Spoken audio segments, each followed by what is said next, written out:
अब कल वित्त मंत्री निर्मला सीतारमण ने बजट जो पेश किया उसका जिक्र कर लेते हैं, क्योंकि इसमें क्या मिला, किसे कौन सा टैक्स सिस्टम बेहतर है, क्या सस्ता हुआ, क्या महंगा हुआ, इसे जानने के लिए ये रिपोर्ट आप जरूर देखें।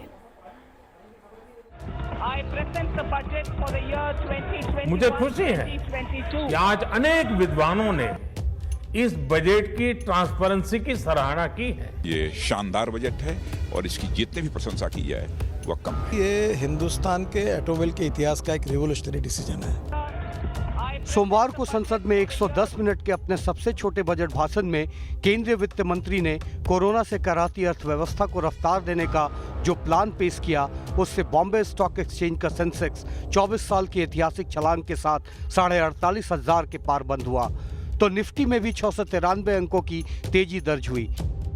इस तेजी ने इस बात पर मुहर लगा दी कि बजट को लेकर बाजार का भरोसा कायम रहा। देर शाम होते होते प्रधानमंत्री नरेंद्र मोदी ने भी आम बजट को आत्मनिर्भर भारत का विजन बताकर वित्त मंत्री की पीठ थपथपा दी। ये बजट इंडिविजुअल्स, इन्वेस्टर्स, इंडस्ट्री और साथ ही इंफ्रास्ट्रक्चर सेक्टर में बहुत सकारात्मक बदलाव लाएगा। मैं इसके लिए देश की वित्त मंत्री निर्मला जी को और उनके साथी मंत्री अनुराग जी और उनकी टीम को बहुत बहुत बधाई देता हूं। न सिर्फ पीएम बल्कि रक्षा मंत्री राजनाथ सिंह से लेकर परिवहन मंत्री नितिन गडकरी ने बजट को विजनरी बताया। लोगों को उम्मीद नहीं थी कि इस प्रकार का बजट पेश होगा, क्योंकि इसके पहले भी 5 मिनी बजट एक प्रकार से सरकार के द्वारा पेश किए जा चुके हैं। कई पैकेज की घोषणा हुई है, जिसमें एक आत्मनिर्भर भारत का भी पैकेज महत्वपूर्ण है।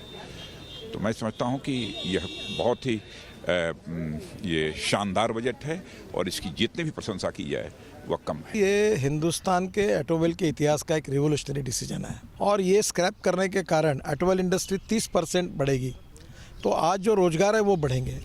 आम बजट में सरकार ने इंफ्रास्ट्रक्चर, स्वास्थ्य सेवाओं से लेकर किसानों को लेकर कई बड़े ऐलान किए, तो इनकम टैक्स के स्लैब में कोई बदलाव नहीं किया गया। एम्प्लॉयमेंट क्रिएशन के लिए बहुत सारे खर्च हैं। पैसा पब्लिक इंफ्रास्ट्रक्चर बिल्ड करने के लिए बहुत बड़ा पैमाने पर दिया गया है, जिससे आम आदमी को तुरंत जॉब्स का अपॉर्चुनिटी मिलेगा। छोटे मोटे कारोबार करने वाले का एक्सपोर्ट के लिए इंसेंटिव स्कीम्स भी लाए हैं और डेफिनेशन एमएसएमई का बदल दिया। उनमें टैक्स सर्टिफिकेशन और ऑडिटर सर्टिफिकेशन ना लेने का वो सुविधा भी हम दिए। इंफ्रास्ट्रक्चर से शुरुआत करें तो बजट में इसे लेकर 3,34,000 करोड़ का आवंटन किया गया है।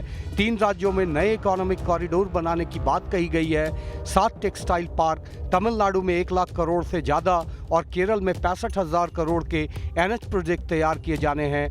टियर 2 शहरों में मेट्रो लाइन्स और मेट्रो नियो की शुरुआत की जानी है। बिजली क्षेत्र के लिए 3 लाख करोड़ की योजना भी इसमें शामिल है। सरकार इंफ्रास्ट्रक्चर क्षेत्र में निवेश बढ़ाकर रोजगार बढ़ाने का लक्ष्य रखी है, लिहाजा बजट में दावा किया गया है कि 6500 प्रोजेक्ट से नौकरियों के मौके बढ़ेंगे, तो 1 साल में 1 लाख घर बनने पर 2 करोड़ से ज़्यादा लोगों को रोजगार मिल पाएगा। एमएसएमई सेक्टर में 5 करोड़ नौकरियां पैदा करने का भी लक्ष्य रखा गया है।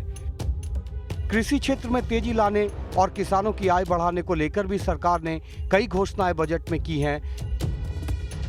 कृषि सेस के ऐलान के साथ सरकार उत्पादन लागत का 1.5 गुना एमएसपी भुगतान करने की बात कह रही है, तो 5 बड़े कृषि हब बनने के साथ मंडियों को इंटरनेट से जोड़ने की भी योजना है। बजट में हेल्थ सेक्टर को लेकर सरकार ने जबरदस्त प्रावधान किए हैं। हेल्थ सेक्टर का बजट जहां 137% बढ़ाया गया है, वहीं कोरोना वैक्सीन के लिए 35,000 करोड़ का बजट रखा गया है। इसके साथ ही आत्मनिर्भर स्वास्थ्य योजना के लिए 64,000 करोड़ राशि का आवंटन भी किया गया है। प्रधानमंत्री आत्मनिर्भर स्वस्थ भारत योजना 64,180 करोड़ खर्च कर रहे हैं। स्वास्थ्य के क्षेत्र में 137% वृद्धि ज्यादा है, ये अपने आप में बड़ी बात है। हेल्थ केयर इंफ्रास्ट्रक्चर को हम और मजबूत कर रहे हैं, ग्रामीण स्तर पर, जिला स्तर पर। आज के बजट को उसके साथ जोड़कर देखने की जरूरत है, क्योंकि इस बजट का जो आपने बहुत सही कहा मूल सार है स्वस्थ भारत, सुरक्षित भारत, सेहतमंद भारत। हालांकि इस सवाल पर कि बजट में आम आदमी को कोई राहत नहीं मिली, केंद्रीय वित्त मंत्री ने इस पर जो टिप्पणी की वो भी जरा देखिए। कस्टम ड्यूटी का रिडक्शन करने के बाद सेस को उसके ऊपर लगाने में पूरे कस्टम ड्यूटी के गिरावट जो हुआ वो भरपाई करने के लिए सेस नहीं किया, उसको कम किया, मगर सेस जो ऐड किया वो कम ही स्तर पर ऐड किया है, जिससे एंड कंज्यूमर के ऊपर ज्यादा और एडिशनल बोझ ना पड़े। इन सब के बीच केंद्रीय मंत्री रामदास अठावले ने अपनी कविता के जरिए बजट को पूरे के पूरे नंबर दिए। हर बजट पर कुछ अपनी पंक्तियां कहते हैं, इस बजट को देखकर आप क्या कहना चाहेंगे और कितने नंबर देंगे? ये बजट को तो मैं नंबर 1 दे दूंगा, मतलब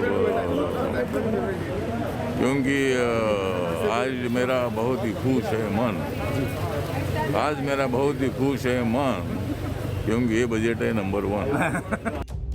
जाहिर है कोरोना संकट से बेहाल अर्थव्यवस्था को पटरी पर लाने के लिए मोदी सरकार ने ठोस कदम उठाए हैं, जिससे बाजार गुलजार है, निवेशक लौट रहे हैं, रेवेन्यू कलेक्शन में इजाफा हो रहा है।